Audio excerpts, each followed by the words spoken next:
کئی چیزوں کو انسان اپنی آنکھوں سے دیکھتا نہیں مگر نشانیوں سے پہچان جاتا ہے کہ معاملہ کیسے ہے۔ ایک آدمی گھر بند کر کے کہیں سفر پر گیا، جب واپس آیا تو دیکھا کہ کمرے کے دروازے کھلے ہوئے تھے، جو بیگ تھے وہ مسنگ تھے اور جیولری اس میں سے غائب تھی۔ آنکھ سے اس نے کچھ نہیں دیکھا، لیکن ان نشانیوں سے وہ سمجھ گیا کہ میرے گھر چوری ہو گئی ہے۔ بلکہ کس راستے سے چور آیا وہ یہ بھی پہچان لیتا ہے کہ جی باہر کا دروازہ بند تھا تو لگتا ہے کہ چور چھت سے نیچے اتر کے آیا ہے۔ اب کون چور ہے اس کے لیے پاؤں کے نشانات دیکھے جاتے ہیں، اور ایسے لوگ ہوتے ہیں جو پاؤں کے نشانات کو پہچانتے ہیں، وہ چور کو واک کروا کے پہچان لیتے ہیں کہ اتنے بندوں میں سے یہ چور ہے۔ چنانچہ حدیث مبارکہ میں آتا ہے کہ جب نبی علیہ السلام نے ہجرت فرمائی تو مکہ کے لوگوں نے نبی علیہ السلام کو تلاش کیا، تو انہوں نے قدموں کے نشان جاننے والے ایک بندے کو بلایا، اور وہ بندہ ان کو مکہ مکرمہ سے نشانات دیکھ کر غار ثور کے دروازے اوپر لے کے آیا۔ اس نے کہا جی کہ یہاں تک پاؤں کے نشانات آتے ہیں، آگے پتہ نہیں۔ اب پہلی بات تو یہ تھی کہ وہ اگر یہاں تک آتے ہیں تو غار کے اندر بندہ ہونا چاہیے، مگر اللہ تعالیٰ نے غار کے دروازے پر ایک مکڑی کو جالا بنانے کا حکم دے دیا، اور ایک کبوتری نے اس میں انڈے بھی دے دیے۔ تو ان کفار نے جب دیکھا اس کے دروازے پر تو جالا لگا ہوا ہے، کبوتری نے انڈے دیے ہوئے ہیں، اس کا مطلب ہے کہ کوئی بندہ اس کے اندر داخل نہیں ہوا۔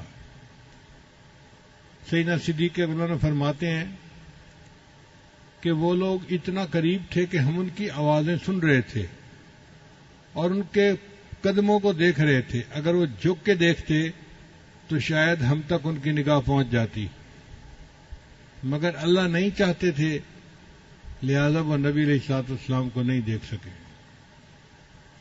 تو قدموں کے نشان سے اور باقی نشانیوں سے انسان معاملے کی حقیقت تک پہنچتا ہے۔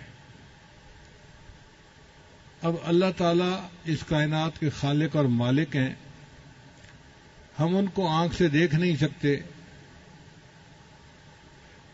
کان سے ان کی آواز سن نہیں سکتے، وہ ہمارے فہم و ادراک سے بھی بلند و بالا ہے، مگر نشانیوں سے اللہ کو پہچانا جا سکتا ہے۔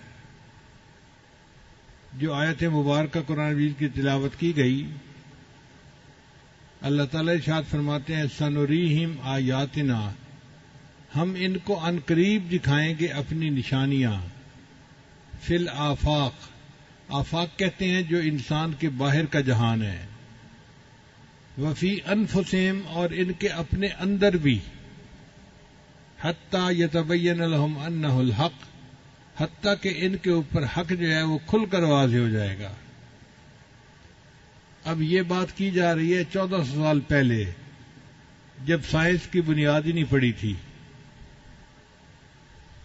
دنیا ڈاکٹری کو نہیں جانتی تھی، سائنسی ترقی بالکل نہیں تھی۔ اس وقت قرآن مجید نے ایسی باتیں بتائیں جن کو آج کی سائنٹیفک دنیا تسلیم کرتی ہے، تو یہ اللہ تعالیٰ کی قدرت کی نشانیاں ہیں۔ قرآن مجید صداقتوں کا مجموعہ، سچائیوں سے بھری ہوئی جماعت، ultimate realities of the universe, اللہ نے کائنات کی صداقتوں کو قرآن میں اکٹھا کر دیا ہے۔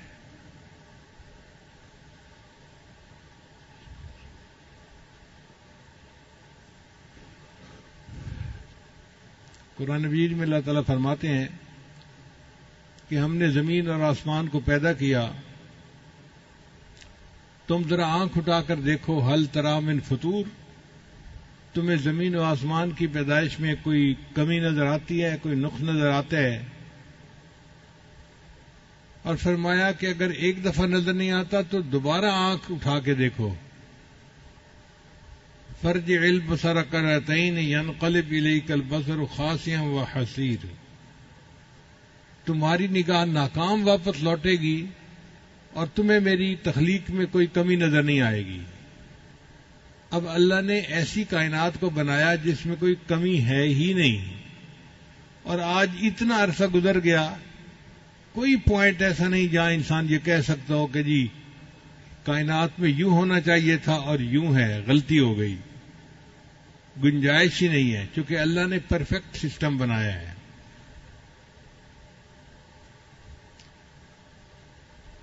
اللہ تعالیٰ ارشاد فرماتے ہیں قرآن مجید میں، خلق الارض فی یومین، اللہ نے زمین کو 2 دن میں پیدا کیا۔ تو زمین کی پیدائش 2 دن میں ہوئی، پھر اللہ نے اس کے اندر برکت رکھی، فی 4 ایام، 4 دنوں کے اندر، یعنی کل زمین آسمان کی پیدائش میں 6 دن لگے، 2 دن زمین کو پیدا کرنے میں اور 4 دن اس کے اندر برکتیں رکھنے میں، زمین کے اندر کیمیکل کا تناسب متعین کرنا، اس میں سونے کی کانیں، کاپر کی کانیں، کوئلے کی کانیں، پتھر ہیں، پہاڑ ہیں، ہیرے جواہرات کے خزانے ہیں، اللہ نے اس میں 4 دن لگائے اس کو بنانے میں۔ اور کیسا اللہ نے بنایا یہ سسٹم کہ آج اربوں خربوں سال گزر گئے ہیں زمین کو بنے ہوئے، سبزیاں اگتی ہیں، درخت اگتے ہیں، پھل اگتے ہیں، زمین کے نمکیات میں کوئی فرق نہیں آیا۔ ایسا کبھی نہیں ہوا کہ جی فلاں جگہ اب پوٹاشیم ختم ہو گیا ہے لہذا وہاں پر اب درخت نہیں اگ سکتے۔ کوئی 1-2 سال کی بات نہیں، اربوں خربوں سال۔ سائنس کے حساب سے زمین 15 ارب سال پہلے بنی، تو 15 ارب سال سے اس کے اوپر درخت اگ رہے ہیں، مگر اللہ نے جو کیمیکل ہیں ان کا تناسب ایسے رکھا ہے کہ اس میں آج تک کوئی کمی نہیں۔ کوئی نہیں کہہ سکتا جی کہ نائٹروجن ختم ہو گئی لہذا اب پودے جو ہیں وہ اپنا پھل نہیں دے سکتے یا پودے اپنا پھول نہیں دے سکتے، ایسا ہرگز نہیں ہے۔ اللہ کتنا بڑا ہے جس نے زمین کے اندر تناسب کو اتنا اچھا بنایا کہ آج اربوں سالوں کے بعد بھی زمین کے اوپر پھل اگتے ہیں، سبزیاں اگتی ہیں اور زمین کاشت کے قابل ہے۔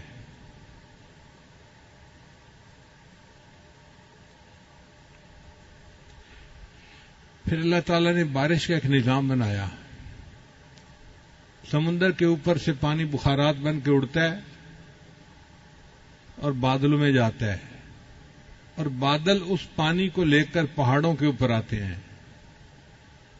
وہاں آ کر بارش برستی ہے۔ پھر وہ پانی پہاڑوں سے نیچے آتا ہے اور میدانی علاقوں میں دریاؤں کی شکل میں بہتا ہوا پھر واپس سمندر میں آ کے گرتا ہے۔ ایسا ایکو سسٹم اللہ نے بنایا ہے کہ جو پانی سمندر سے جاتا ہے لوٹ کے وہی پانی پھر سمندر میں واپس آ جاتا ہے۔ آپ غور کیجئے، اگر اللہ تعالیٰ بارش برساتے کھاری پانی کی اور دریاؤں کا پانی کھاری ہوتا تو فصل کہاں ہوتی، انسان کو کھانے کو کیا ملتا؟ اللہ نے سمندر جو اتنا نمکین ہے اس میں سے پانی اٹھایا جو نمکیات سے پاک تھا، اور پھر میٹھے پانی کی بارش برسائی، اور میٹھے پانی کے دریا اللہ نے پوری زمین سے گزارے اور ہمارے لیے کھانے کا بندوبست کر دیا۔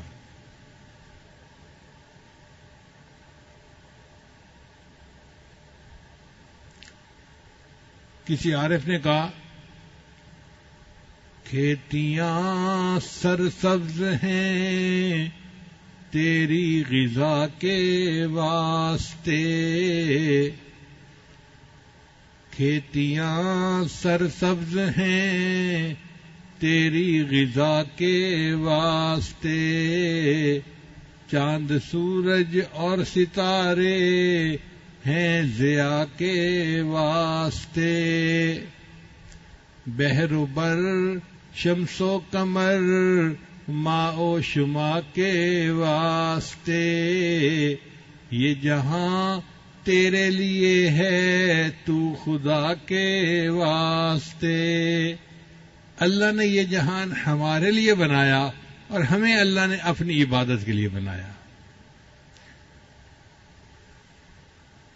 تو دیکھیے اللہ تعالیٰ کی تخلیق میں کیا خوبی ہے، کیا حسن ہے کہ اللہ کے فضل سے آج بھی زمین کا پورا نظام اپنی خوبصورتی کے ساتھ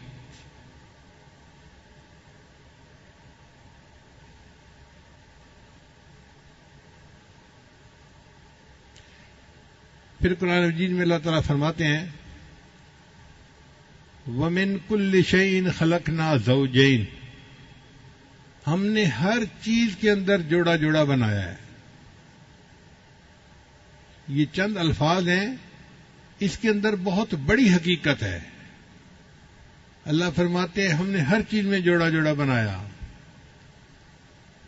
زمین اور آسمان جوڑا، مرد اور عورت جوڑا، نر اور مادہ کا جوڑا، دن اور رات کا جوڑا، ہر چیز میں آپ دیکھیں گے جوڑا جوڑا نظر آئے گا، حتیٰ کہ دنیا اور آخرت جوڑا۔ اور سائنس نے یہ تسلیم کیا کہ اگر دنیا میں میٹر ہے تو اینٹی میٹر بھی ہے، تو میٹر اور اینٹی میٹر یہ بھی جوڑا بن گیا۔ آپ اس کے اوپر پی ایچ ڈی کر سکتے ہیں کہ پوری دنیا میں جو چیز آپ پائیں گے اس کا جوڑا ضرور موجود ہوگا۔ یہ 1400 سال پہلے قرآن مجید نے فرما دیا اور وہ بات آج بھی سچ ثابت ہو رہی ہے۔ اگر اور بڑھائیں تو دیکھیں پوری دنیا میں جتنے ریئیکشن ہو رہے ہیں کیمیکل کے، وہ سب جوڑے جوڑے پر ہو رہے ہیں۔ ایک آئن پازیٹو ہوتا ہے، ایک نیگیٹو ہوتا ہے، آپس میں ایک دوسرے کے ساتھ بانڈ بنا لیتے ہیں اور کیمیکل ریئیکشن ہو جاتا ہے۔ پھر اگر انڈسٹری کی طرف آئیں تو مشینوں کی ایک زبان ہوتی ہے جس کو مشین لینگویج کہتے ہیں۔ وہ مشین لینگویج بھی 0 اور 1 کے ڈیجٹ پہ چلتی ہے، تو 0 اور 1 جوڑا بنتا ہے۔ اس جوڑے کے ساتھ پوری دنیا کے اندر کمیونیکیشن ہو رہی ہے، حتیٰ کہ جو چاند پہ لوگ جا رہے ہیں وہ زمین والوں کے ساتھ جب رابطہ کرتے ہیں تو اسی مشین لینگویج پر ایک دوسرے سے گفتگو ہو رہی ہوتی ہے۔ اس میں بھی دیکھو جوڑا جوڑا۔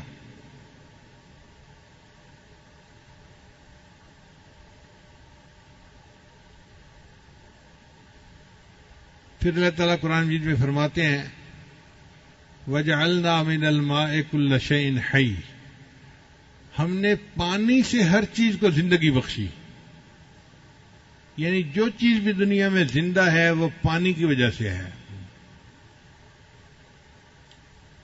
اور اب تو سائنس بھی تسلیم کرتی ہے کہ پانی سے زندگی کا آغاز ہوا اور پھر یہ سلسلہ آگے چلتا رہا۔ پچھلے دنوں ایک مشن مریخ کے اوپر بھیجا گیا تو دنیا کے مختلف ملک کے سائنسدان اکٹھے ہوئے کہ ہمیں کیسے پتہ چلے کہ مریخ کے اوپر زندگی ہے یا نہیں ہے۔ تو انہوں نے کہا اس کے لیے کوئی ہمارے پاس کرائیٹیریا ہونا چاہیے۔ کیا کرائیٹیریا ہونا چاہیے؟ انہوں نے مل کے متفقہ فیصلہ کیا اگر مریخ کے اوپر پانی موجود ہے تو زندگی یقیناً ہوگی، اگر پانی موجود نہیں تو زندگی نہیں ہو سکتی۔ جو بات 1400 سال پہلے بتائی گئی آج کی سائنس کی دنیا بھی تسلیم کر رہی ہے۔ قرآن مجید نے کہہ دیا وَجَعَلْنَا مِنَ الْمَاءِ كُلَّ شَيْءٍ حَيٍّ، ہم نے ہر چیز کو پانی سے زندگی عطا فرمائی ہے۔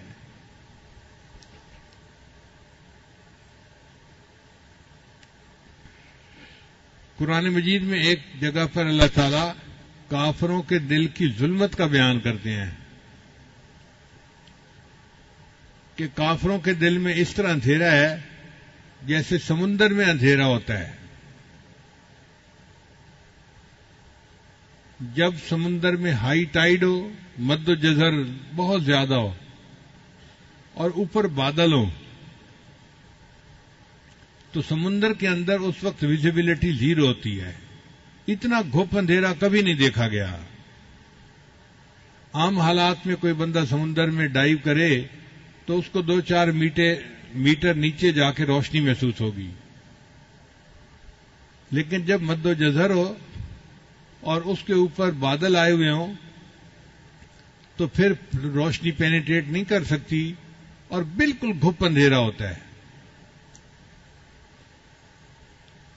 ایک عرب ملاح تھا جہاز کا، اس کا ایک دوست بن گیا، فرانس کا آدمی تھا. جہازوں کا سفر کرنے کی وجہ سے ان کی آپس میں دوستی ہو گئی. اس عرب نے اس اپنے فرانسیسی دوست کو قرآن مجید کا انگلش ترجمہ دیا کہ آپ اس کو پڑھیں. اب وہ فرانسیسی دوست چونکہ پوری زندگی کوئی 35-40 سال سمندر میں گزار چکا تھا، اس کو سمندر کے بارے میں ایک ایک چیز کا پتہ تھا.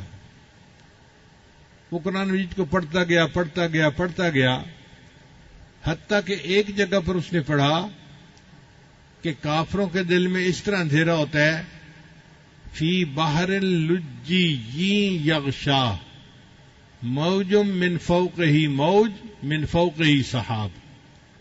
جیسے کہ سمندر میں اندھیرا ہوتا ہے جب لہروں کے اوپر لہریں آ رہی ہوتی ہیں، ہائی ٹائیڈ کا ٹائم ہوتا ہے اور اوپر بادل ہوتے ہیں. اس نے زندگی میں اس کا تجربہ خود کیا تھا. اس کو پتا تھا کہ واقعی اس حال میں گپ اندھیرا ہوتا ہے. جب اس نے اس آیت کو پڑھا تو اس نے اپنے عربی دوست سے پوچھا کہ مجھے یہ بتائیں کہ آپ کے پیغمبر اسلام نے سمندر کا سفر کتنی دفعہ کیا ہے؟ اس عربی دوست نے کہا کہ نبی علیہ السلام نے پوری اپنی مبارک زندگی میں سمندر کا سفر کیا ہی نہیں ہے. وہ کہنے لگا یہ ممکن نہیں کہ جس بندے نے سمندر کا سفر ہی نہ کیا ہو وہ سمندر کے اندر کی بات کو اتنا ایگزیکٹ اور صفائی کے ساتھ بیان کرے. لہذا اس نے کلمہ پڑھا اور وہ مسلمان ہو گیا.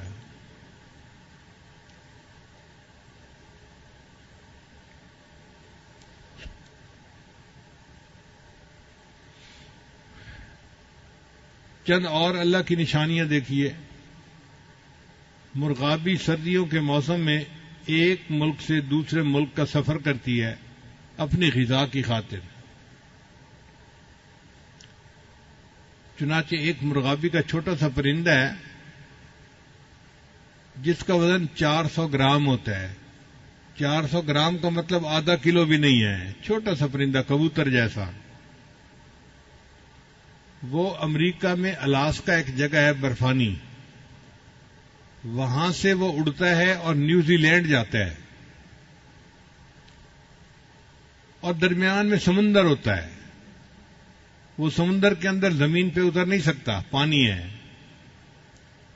لہذا وہ جو اڑان بھرتا ہے تو 9 دن 9 رات مسلسل وہ اڑتا رہتا ہے. اب آپ غور کیجئے کہ چھوٹا سا پرندہ ہے، 9 دن 9 رات اڑتا ہے، نہ کھاتا ہے نہ پیتا ہے نہ آرام کرتا ہے نہ نیند کرتا ہے، اور بغیر کسی آرام نیند کے کھائے پیے کے وہ 9 دن 9 رات میں 12,000 کلومیٹر کا سفر کر کے اپنی منزل پہ پہنچتا ہے. اس پرندے کو کس نے اتنا سفر طے کرنے کی قوت عطا فرمائی؟ اللہ نے عطا فرمائی.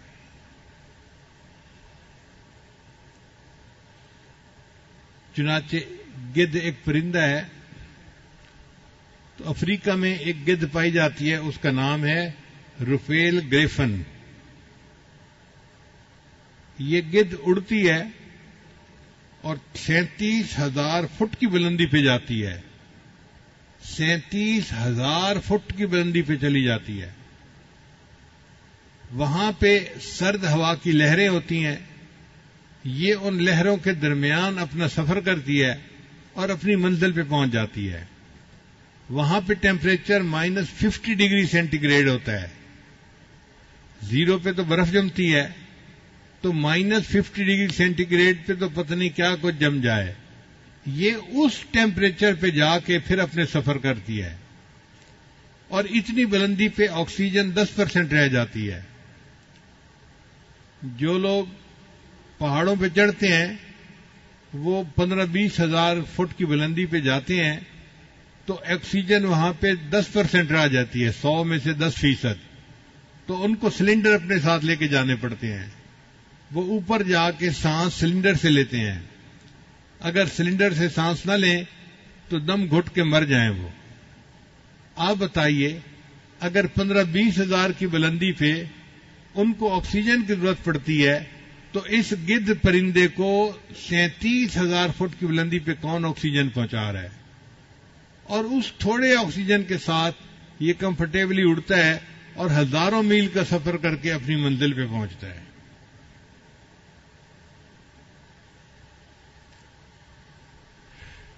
جاپان کے قریب ایک کھائی ہے, یعنی سمندر عام طور پہ تو چند کلومیٹر گہرا ہوتا ہے, لیکن وہ کھائی زیادہ کھڈا جیسے ہوتا ہے نا, گڑھا بن جاتا ہے, ایسے گڑھا بن گیا ہوا ہے. اس کا نام ہے ماریانا کھائی.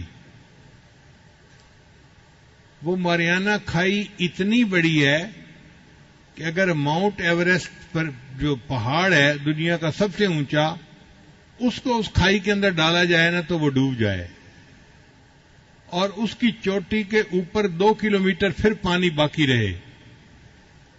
اتنی گہری کھائی کہ ماؤنٹ ایوریسٹ پہاڑ پورا کا پورا اس کھائی کے اندر ڈوب جائے گا, اور اس کی چوٹی کے اوپر بھی 2 کلومیٹر پانی رہے گا.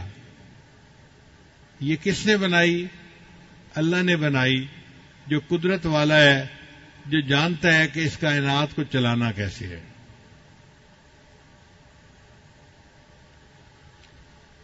جب اللہ تعالیٰ نے فرعون کو پانی میں ڈبویا تھا تو ڈوبتے ڈوبتے فرعون نے دعا مانگی تھی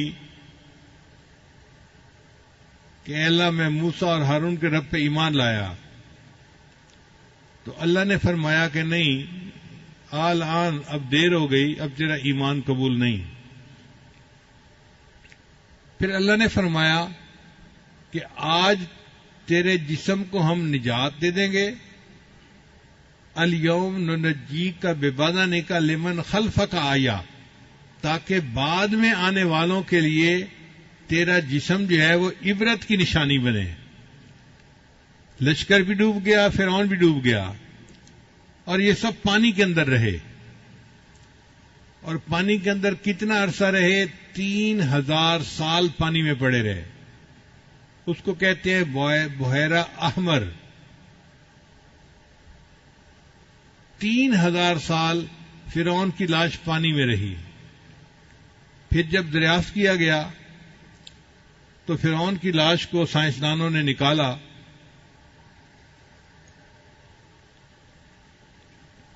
اور انہوں نے دیکھا کہ اس کی لاش بالکل ٹھیک ہے, کوئی اس کو کیمیکل نہیں لگا ہوا, کوئی اس کو محفوظ کرنے کے لیے چیز نہیں لگی ہوئی.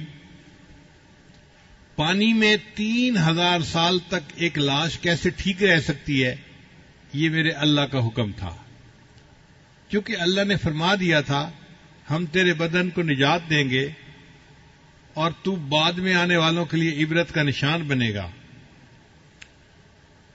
چنانچہ آج بھی فرعون کی لاش مصر کے عجائب گھر میں پڑی ہے, اور دیکھنے والے کے لیے عبرت کا نشان ہے کہ اللہ نے اپنی بات کو کیسے پورا کر دکھایا. یہ تو تھیں خارجی نشانیاں جو ہم اپنے باہر دیکھتے ہیں. کچھ ہوتی ہیں داخلی نشانیاں, بندے کے اندر بھی داخلی نشانیاں ہیں. ان میں سے ایک نشانی یہ ہے کہ اللہ نے انسان کو دماغ عطا فرمایا. دماغ جو ہے یہ 73% پانی ہے اور 16% یہ چربی ہے. 1 کھرب نیورون کے ساتھ 10 کھرب گیل خلیے ہوتے ہیں. یہ جو نیورون ہیں یہ انفارمیشن پاس آن کرتے ہیں، اور جو دوسرے خلیے ہیں وہ انفارمیشن کو پروسیس کرتے ہیں.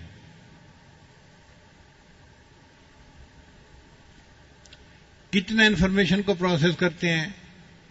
1 سیکنڈ میں انسان کا دماغ جس کام کو کر لیتا ہے اس کو کرنے کے لیے جو اس وقت دنیا میں سب سے فاسٹ کمپیوٹر ہے اس کو سپر کمپیوٹر کہتے ہیں. تو 40,000 کمپیوٹر مل کر کام کریں تو 40 منٹ میں جا کے وہ اس بات کو پروسیس کر سکیں گے جس کو دماغ 1 سیکنڈ میں پروسیس کر لیتا ہے. نہیں، سوری، میں نے غلط کہا. 80,000 سپر کمپیوٹر مل کر پروسیس کریں تو 40 منٹ میں اس کو پروسیس کر سکیں گے. اب بتائیے دماغ کی کتنی قوت ہے؟ 1 سیکنڈ میں وہ اتنی انفارمیشن پروسیس کر لیتا ہے کہ جس کو پروسیس کرنے کے لیے 80,000 سپر کمپیوٹر چاہیے، اور ان کو بھی 40 منٹ لگیں گے اس کو پروسیس کرنے میں. انسان کا دماغ 10 واٹ کی بجلی سے چلتا ہے، اور دماغ کی جو میموری ہے وہ 25 لاکھ جی بی ہے. آج کل تو 5-10 جی بی پہ ہی لوگ خوش پھرتے ہیں کہ جی بڑی میموری مل گئی، 10 جی بی مل گیا، 15 جی بی مل گیا. دماغ کی میموری 25 لاکھ جی بی ہے جو اللہ نے بنایا ہے. تو یہ دماغ اللہ کی نشانیوں میں سے ایک نشانی ہے. جتنا ہم اس پر غور کرتے ہیں ہمارا دل گواہی دیتا ہے کہ واقعی ایسے دماغ کو بنانے والا اللہ خود کتنا عقل مند ہوگا، وہ خود کتنی صفات کا حامل ہوگا. پھر اس کے بعد انسان کی آنکھ. انسان کی آنکھ کا قطر 1 انچ ہے، اور آنکھ کا وزن 56 ملی گرام ہوتا ہے. ایک انسان کی آنکھ 1 کروڑ رنگوں کے درمیان امتیاز کر سکتی ہے. یعنی رنگوں کے 1 کروڑ شیڈ ہونا تو انسان کی آنکھ ان میں فرق کر سکتی ہے، یہ الگ ہے، یہ الگ ہے، یہ الگ ہے. آپ اندازہ کیجئے کتنا پریسیژن ہے آنکھ کا. 1 کروڑ شیڈز کے درمیان بھی فرق کر لیتی ہے. دنیا میں جو بڑے سے بڑا اچھا کیمرہ بنایا گیا تو اس کی ایکوریسی جو تھی وہ 12 میگا پکسل کا کیمرہ ہوتا ہے. 12 میگا پکسل یعنی اس کی جو پریسیژن ہوتی ہے نا وہ 12 میگا پکسل ہوتی ہے. اور انسان کی آنکھ کی پریسیژن 576 میگا پکسل ہوتی ہے. اللہ اکبر کبیرہ. ایک آنکھ میں 20 کروڑ سے زیادہ کام کرنے والے حصے ہوتے ہیں. آنکھ کے اندرونی پٹھے دن میں 10 لاکھ مرتبہ حرکت کرتے ہیں. ہمیں تو پتہ نہیں چلتا، لیکن ہماری آنکھ کبھی ادھر دیکھ رہی ہوتی ہے، کبھی ادھر، کبھی اوپر، کبھی نیچے، تو آنکھ ہل رہی ہوتی ہے. تو سائنسدانوں نے کہا کہ آنکھ کے اندر کے جو پٹھے ہیں وہ ایک دن میں 10 لاکھ مرتبہ حرکت کرتے ہیں، اور آنکھ تھکتی نہیں ہے کہ جی اب میری آنکھ تھک گئی ہے میں بند کر کے پڑا ہوا ہوں. اتنی حرکت کرنے کے باوجود بھی آنکھ جو ہے وہ اپنی حرکت کے لیے موجود ہوتی ہے، فریش ہوتی ہے.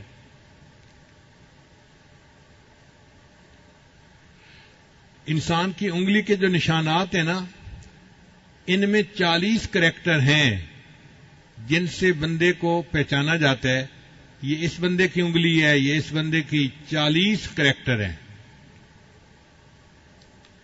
اور انسان کی آنکھ میں 256 کریکٹر ہوتے ہیں جو ایک دوسرے سے مختلف ہوتے ہیں. اسی لیے سیکیورٹی میں انگلی سے پہچان کرنے کی بجائے آنکھ سے پہچان کرنے کا طریقہ زیادہ مقبول ہے. آج کل بیرون ملک کا جب سفر کیا جاتا ہے نا تو کئی جگہوں پہ تو انگلی کا نشان لیتے ہیں اور کئی جگہوں پہ آنکھ کا فوٹو لیتے ہیں. تو بندہ حیران ہوتا ہے جی آنکھ کا فوٹو کیا لیں گے. آنکھ میں 256 کریکٹر ہوتے ہیں جس کی وجہ سے ایک بندے کی آنکھ کو دوسرے کی آنکھ سے پہچاننا بہت آسان ہوتا ہے. ایک لمحے میں پہچان ہو جاتی ہے یہ بندہ اور ہے اور یہ بندہ اور ہے.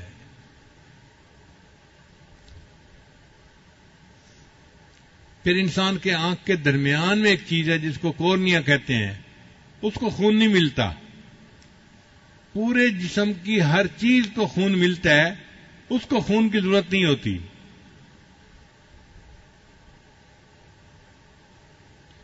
مگر اس کو فکس کرنے کا طریقہ آج تک انسان نہیں جان سکا. اب کوئی بچہ ماں کے پیٹ سے پیدا ہو اور اس کی آنکھ نہ ہو تو ساری دنیا کے سائنسدان مل کے اس کے لیے آنکھ بنا نہیں سکتے. یہ آنکھ کی نعمت کس نے دی؟ اللہ نے ہمیں عطا فرمائی. پوری زندگی انسان عبادت کرتا رہے تو آنکھ کی نعمت کا حق ادا نہیں کر سکتا.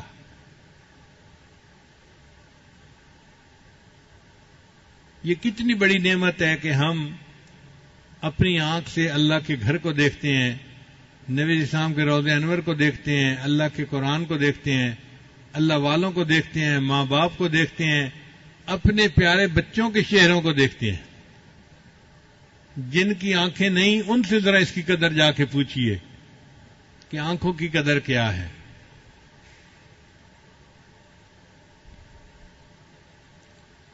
تو یہ آنکھ بھی اللہ کی نشانیوں میں سے ایک نشانی ہے. پھر ایک اور نشانی ہے انسان کا دل.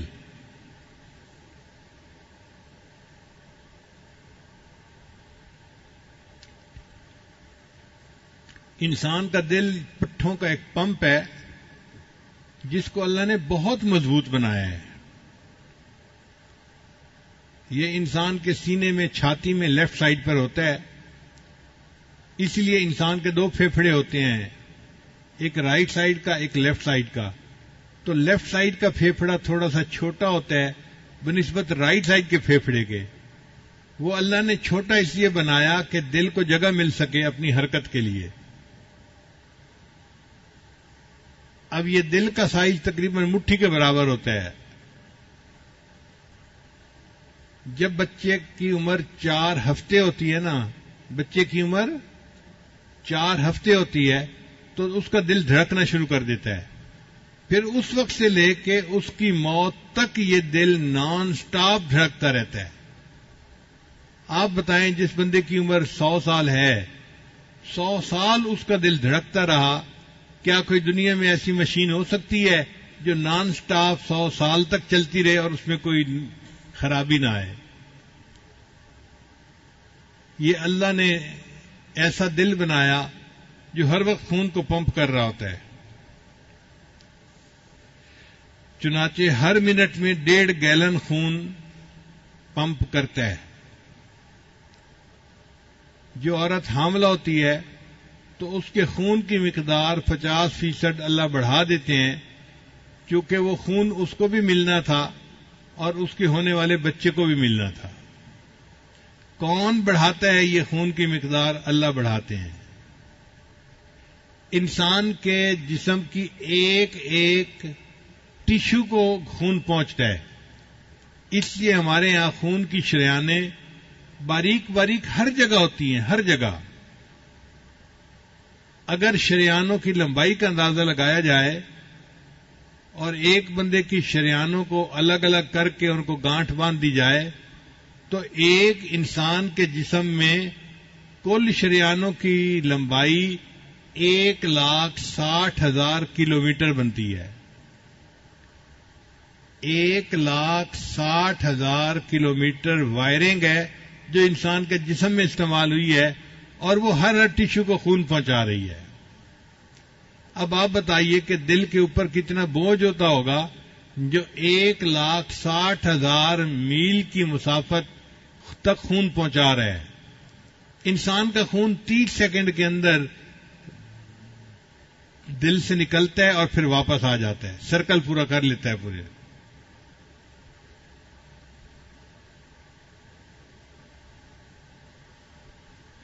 قرآن مجید میں اللہ تعالیٰ فرماتے ہیں لہم قلوب یعقلون بہا، اے کاش ان کے دل ہوتے جو انہیں عقل سکھاتے. سائنسدان بڑے عرصے تک اعتراض کرتے رہے، اور جی دل تو ایک پمپ ہے، اس کا کیا تعلق محسوسات سے اور کیفیات سے، تو یہ تو عجیب بات ہے۔ ہزاروں سال سائنسدانوں نے مخالفت کی، اور اب آ کے سائنس نے تحقیق کی کہ دل کے اندر بھی کچھ نیورون ہوتے ہیں اور وہ انسان کے دماغ کے ساتھ کنیکٹڈ ہوتے ہیں۔ چنانچہ ایک چھوٹا سا کنٹرول روم دل کے اندر بھی ہوتا ہے، وہ سگنل دیتا ہے انسان کے دماغ کو، اور انسان کا دماغ پھر پورے بدن کو کنٹرول کرتا ہے۔ یعنی انسان کا ایک کنٹرول روم تو دماغ میں ہے جو اصل پورے بدن کو کنٹرول کرتا ہے، مگر اس کے لیے ایک پائلٹ کنٹرول روم انسان کے دل میں بھی ہے۔ جو دل میں کیفیت ہوتی ہے، دماغ اسی کے بارے میں سوچتا ہے اور اسی کے بارے میں دماغ پروسیس کرتا ہے۔ 1400 سال پہلے جب دنیا نہیں جانتی تھی، اللہ نے اس وقت فرمایا ان کے دل ہوتے جو انہیں عقل سکھاتے، اور آج اس موسٹ ماڈرن سائنٹیفک دنیا میں انسان نے مان لیا کہ واقعی انسان کا دل انسان کے دماغ کو کنٹرول کرتا ہے۔ تو یہ اللہ تعالیٰ کی قدرت کی نشانیاں ہیں، انسان کے اندر بھی اور انسان کے باہر بھی۔ اس کے علاوہ انسان کی کڈنیز میں کیا کچھ ہے، انسان کے پھیپھڑوں میں کیا کچھ ہے، اگر یہ ساری تفصیل کرنے لگ جائیں تو بات بہت لمبی ہو جائے گی اور وقت ہو چکا۔ تو اللہ نے فرمایا تم ان قریب دیکھو گے نشانیاں، باہر میں بھی اندر میں بھی، حتیٰ کہ تمہارا دل گواہی دے گا کہ یہ بات 100% سچ ہے۔ اور آج واقعی ہم جب ان نشانیوں کو دیکھتے ہیں تو ہمارا دل گواہی دیتا ہے کہ ان چیزوں کو بنانے والا کوئی پروردگار ہے جو بہت سمجھدار عقل مند ہے، جس نے کائنات کو ایک اچھے انداز سے بنایا۔ سائنسدان اس کو کہتے ہیں انٹیلیجنٹ ڈیزائن، کہ جو کائنات کا ڈیزائن اللہ نے کیا ہے نا، وہ بڑا ہی عقل مندی کا ہے۔ آپ دیکھیں سورج زمین سے کتنے فاصلے پر ہے، اگر روشنی سورج سے چلے زمین پر آنے کے لیے تو اس کو 2 منٹ لگتے ہیں، جبکہ روشنی ایک سیکنڈ میں 1,86,000 میل کا سفر کرتی ہے۔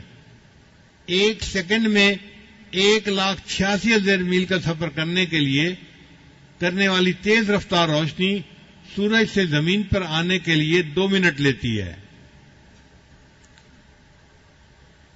اگر یہ سورج کا فاصلہ آدھا ہوتا تو زمین پہ اتنی گرمی ہوتی کہ ہر چیز جل جاتی، نہ کوئی درخت ہوتا، نہ فصلیں ہوتی، نہ پھل ہوتے، نہ انسان ہوتا۔ اور اگر یہ فاصلہ دگنا ہوتا تو زمین پہ اتنی ٹھنڈ ہوتی کہ ہر چیز جم جاتی، انسان زندگی گزار ہی نہ سکتا۔ اللہ نے زمین سے سورج کا فاصلہ ایسا رکھا، سردی بھی ہے، گرمی بھی ہے، خزاں بھی ہے، بہار بھی ہے، 4 موسم ہیں، اور 4 موسموں کی وجہ سے پھول بھی ہوتے ہیں، پھل بھی ہوتے ہیں، سبزیاں بھی ہوتی ہیں، اور انسان کتنے مزے کی زندگی گزارتا ہے۔ اب یہ فاصلے کا تعین کس نے کیا؟ اللہ نے کیا۔ تو اللہ فرماتے ہیں کہ ان قریب تم دیکھو گے نشانیاں آفاق میں بھی اور اپنے اندر میں بھی، حتیٰ کہ تمہارا دل گواہی دے گا کہ اللہ سچ ہے، اس کائنات کو بنانے والا اللہ ہے۔ اور واقعی ہم ان نشانیوں پر غور کر کے اس نتیجے پر پہنچتے ہیں کہ اے اللہ، آپ ہی نے اس کائنات کو پیدا کیا، آپ اس کے خالق ہیں، آپ اس کے مالک ہیں، اور آپ ہی اس کائنات کے نظام کو چلانے والے ہیں۔ ہم اللہ کی عظمت کو پہچانیں، اس کے گیت گائیں اور اسی کو مدد کے لیے پکاریں، اللہ سے قربت کا احساس پیدا کریں، قرآن شریف کو پڑھیں اور خوب جی بھر کے اللہ کی عبادت کریں جس نے ہمیں اتنی نعمتوں سے نوازا۔ ہمارا دل گواہی دیتا ہے ربنا ما خلقت ھذا باطلا، اے اللہ آپ نے اس چیز کو ایسے ہی پیدا نہیں کیا، سبحانک تو پاک ہے، فقنا عذاب النار، بس ہمیں جہنم کی آگ سے نجات عطا فرما دیجیے۔ شاعر نے کہا چاند تاروں میں تو مرغزاروں میں تو اے خدایا، کس نے تیری حقیقت کو پایا، چاند تاروں میں تو مرغزاروں میں تو اے خدایا، کس نے تیری حقیقت کو پایا، بحر عصیاں سے مولا بچا لے، دل کی کشتی ہے تیرے حوالے۔ بحر عصیاں سے مراد گناہوں کے سمندر سے، بحر عصیاں سے مولا بچا لے، دل کی کشتی ہے تیرے حوالے، تو ہی ستار ہے تو ہی غفار ہے اے خدایا، کس نے تیری حقیقت کو پایا۔ اللہ تعالی ہمیں اپنی معرفت عطا فرمائے اور پوری زندگی اللہ کی بندگی والی زندگی ہمیں عطا فرمائے۔ وآخر دعوانا ان الحمد للہ رب العالمین۔